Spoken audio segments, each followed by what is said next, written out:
कई लोगों की आदत होती है, भोजन की थाली में सब कुछ रखा होता है, गुलाब जामुन भी रखी है, रोटी भी रखी है, सब्जी भी रखी है, पापड़ भी रखा है, सब कुछ रखा है, उसमें नमक भी रखा है। पर इसकी सबसे पहले आदत क्या है कि पहले नमक उठाएगा और सलाद में डालेगा। अरे पहले कुछ मीठा तो उठा ले थाली में से।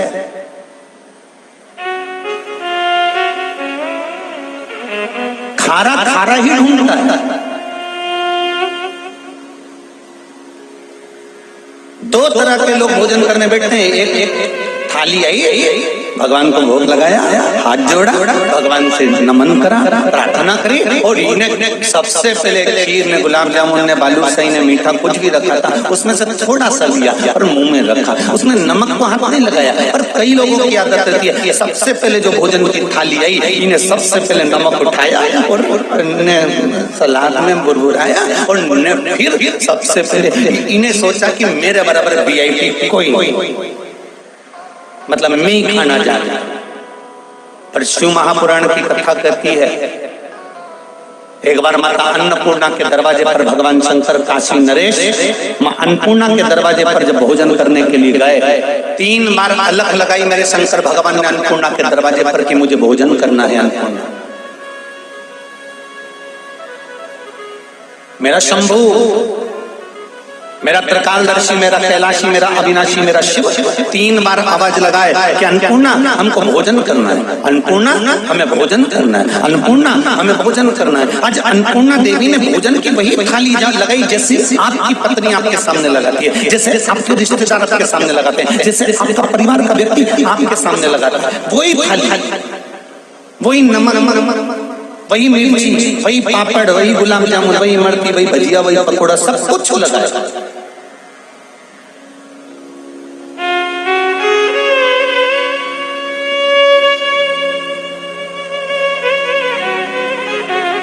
और जब सब कुछ लगाया और फिर मेरे शंकर भगवान ने जब उसमें से थोड़ा सा चूरमा उठाया, और चूरमा उठाकर मेरे भोलेनाथ जैसे ही मुख में रखे, तब अन्नपूर्णा देवी खड़ी हो गई।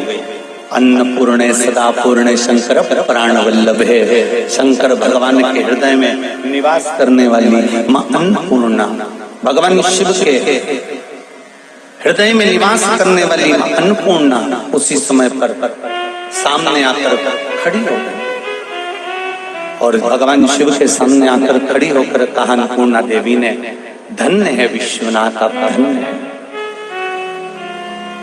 कई लोग कहते हैं भगवान शंकर को विश्वनाथ क्यों कहते हैं?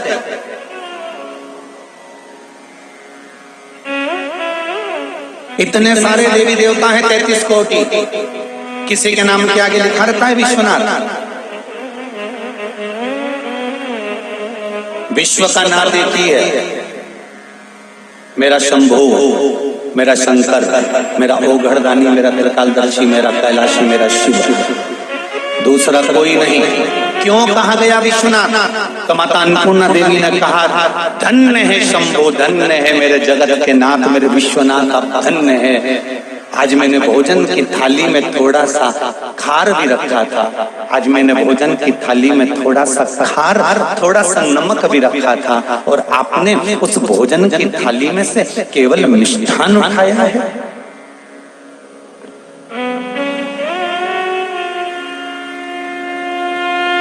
बहुत समझने की कथा है शिव महापुराण। और मेरी जीजियां बैठी हुई हैं, माताएं बैठी हुई हैं, मेरे भाई लोग बैठे हैं, बच्चे लोग बैठे हैं, छोटे छोटे से नवयुवक बच्चे भी बैठे हुए हैं। उनसे कहूंगा कि पहले अगर भोजन करने जाना, चाहे होटल में कर लो, चाहे जाकर घर में, चाहे मेहमानी में कर लो, नमक को हाथ बाद में लगाना, ये शिव महापुराण की कथा कर रही है। वो बाद में छुआ जाएगा, वो बाद में छूना। सबसे पहले भोजन को हाथ लगाना क्यों? क्योंकि अन्नपूर्णा देवी ने कहा विश्वनाथ जी, ऐ शंभु, ऐ त्रिकालदर्शी, है कैलाशी, है अविनाशी, आप मेरे देव अतिथि महादेव हैं। आपने भोजन के इस थाली में से सबसे पहले मिष्टान को क्यों उठाया? तब मेरे शंकर भगवान कहते हैं अन्नपूर्णा, जब संसार में रहने वाला, मृत्यु लोक में रहने वाला मनुष्य भोजन की थाली में से, अन्नपूर्णा की थाली में से मिष्ठान लेकर अपने मुख में रखता है तो उसके पूर्वजों को पिंड की जरूरत नहीं पड़ती, वो अपने आप जाता है। मात्र हमारे शरीर में 33 कोटि देवताओं का स्थान है। शिव महापुराण की कथा कहती है 32 जगह पर तिलक लगाया जाता है शरीर में।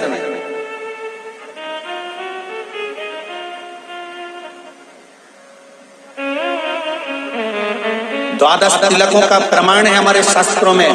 नित्य कर्म में अगर पढ़ेंगे तो द्वादश तिलक का प्रमाण मिलेगा।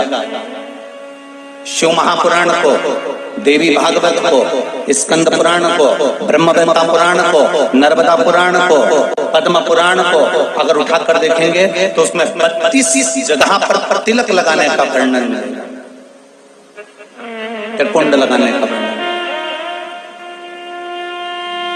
दोनों भुजाओं पर नारायण लक्ष्मी विराजमान हो, हृदय में शिव विराजमान है, घुटने पर संत पत्नियां बेटियां विराजमान है, नेत्रों पर सूर्य चंद्र विराजमान है, श्रवण पर देव आदि विराजमान है।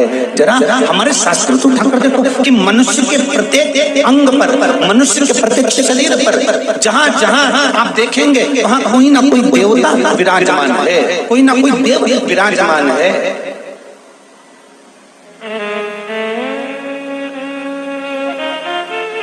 भूख लगी हो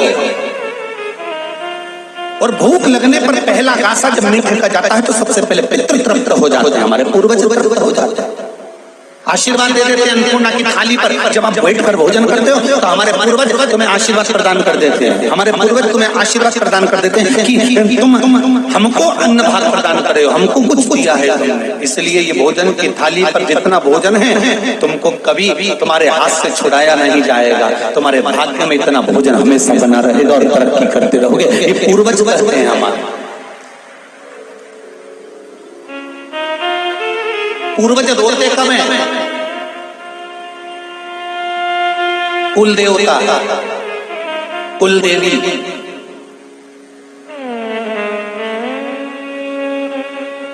अब शब्द श्राप बद्दुआ कब देते हैं?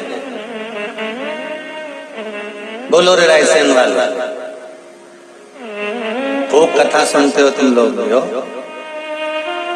कल रात्रि को देखा जब हम आए तो रायसेन के दोनों साइड आप लोग खड़े होकर न बिल्डिंग पे से नीचे न ऊपर, और क्या पता तैयारी करके बैठे थे, क्या करके बैठे थे, फूल तोड़ तोड़ के इकट्ठा करके, और जो धम धम मार रहे थे।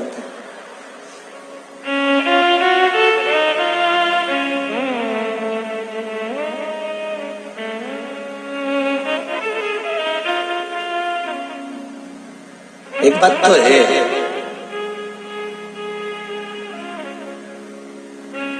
रायसेन ये तो है, दमदारी तो है हो, और तुम लोगों की भक्ति की दमदारी भी बहुत बहुत हृदय से भगवान की भक्ति में रमे हुए हो। इससे बढ़कर कोई सुख नहीं है हमारा। और क्या किसको रोइए, चादर तान के सोइए, आग लगे बस्ती में, अपन मस्ती में। क्या फालतू के नाटक में पढ़ना, ने उसने ये कह दिया, ने उसने वो दे दिया, ने उसने यूं बोला, ने उसने यूं बोला, कहीं नहीं करना अपने। आती आती 2-4 दरवाजे पे कहती आना, कथा में चल रही है क्या? वो पूछे क्यों? नहीं, गुरुजी ने कथा में कहा था, कथा में जाने वालों का अगला जन्म छिपकली कन्नी होता। तो तू चल रही है क्या? बस इतना पूछ ले।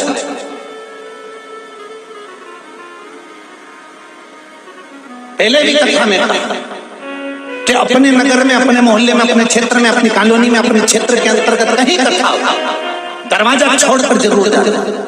जिस व्यक्ति से अपना घर नहीं छूटता उसका अगला जन्म छिपकली का होगा। सियोर वाला महाराज नहीं बोल रही हो, नहीं तो तुम हमको कह दो कि तुमने ऐसा बोला। नहीं, गरुड़ पुराण में लिखा, और गरुड़ पुराण में तुम पढ़ ले। क्यों? जिससे घर नहीं छूटा, कहीं कहीं छिपकलियों को देखना, तुम इनको झाड़ दो, न झाड़ू से जुड़ा दो, न भगा दो, वो छिपकली वापिस मरकन्नी के पीछे जाके छिप जाए। बोलो जी सही है कि गलत है? तुम छिपकली को कितना ही भगाओ, वो बाथरूम से बाहर ही नहीं निकले, वो कमरा से बाहर ही नहीं निकले, वो बिल्कुल पलंग के पीछे भरी रहे। और पलंग के पीछे से भगाओ तो वो एसी के पीछे चली जाए, एसी से भगाओ तो कूलर के पीछे चली जाए, वो छिपकली कमरे से निकले ही नहीं। तो भगवान ने भी किया ये छिपकली को देखकर पहचान जाना कि तुम्हारे घर का दादा परदादा कहीं का बुजुर्ग नहीं जाता था कथा में, तो बापड़े को यहाँ चिपका दिया छिपकली बना के। तो अब ये निकल नहीं रही है, वो तुम कितना ही भगाओ नहीं निकलेगा। तो तुम सावधान रहना, राय से तुम सावधान रहना। आते आते अड़ोसन पड़ोसन और पीछे वाली धड़ोसन इसके भी कह देना, वो चल रही क्या? तो बोले कहाँ? तो के कथा में जा रही मैं तो के जाने से क्या होगा कि 84 लाख योनियों में छिपकली की योनि नहीं मिले, बहुत गंदी लगे हमारे छिपकली। नहीं, तुम्हें अच्छी लगे तो तुम बनना चाहो तो कथा में भले मत आ जाओ, पर तुम किसी को कह सकते हो कि मेरे को नहीं बनना चाहिए।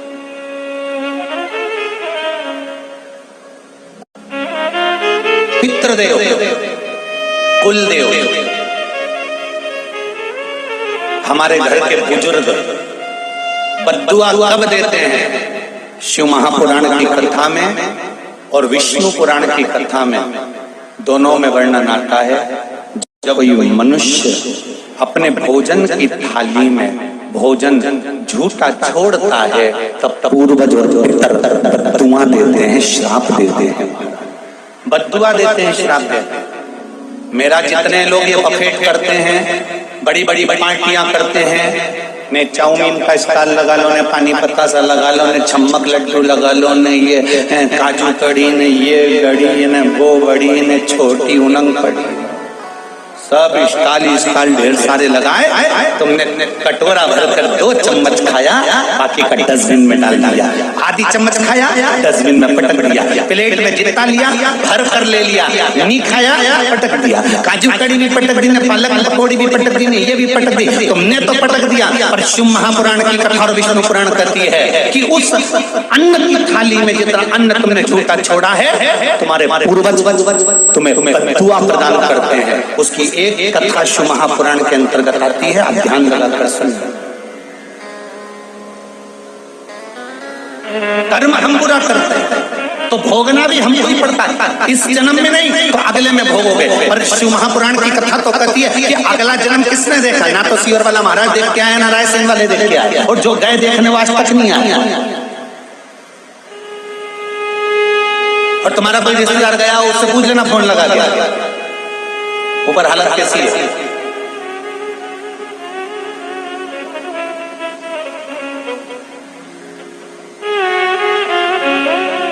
हम अगले जन्म की बात नहीं करते, क्योंकि अगला जन्म किसने देखा? बोलो तो जरा दमदारी से, तुम लोगों ने देखा है अगला जन्म? किसी ने नहीं देखा। पर शिव महापुराण की कथा कहती है इस जन्म में करेगा तो इसी जन्म में तेरे मरने से पहले मेरा देवाधिदेव महादेव सामने लाकर रख देगा। इसी जन्म का कथा हुआ, इसी जन्म। मत बुरे कर्म कर वरना पछताएगा, भगवान की आंखों से तू बच नहीं पाएगा, तू बच नहीं पाएगा। अरे ओ अज्ञानी मत करना दानी, तेरे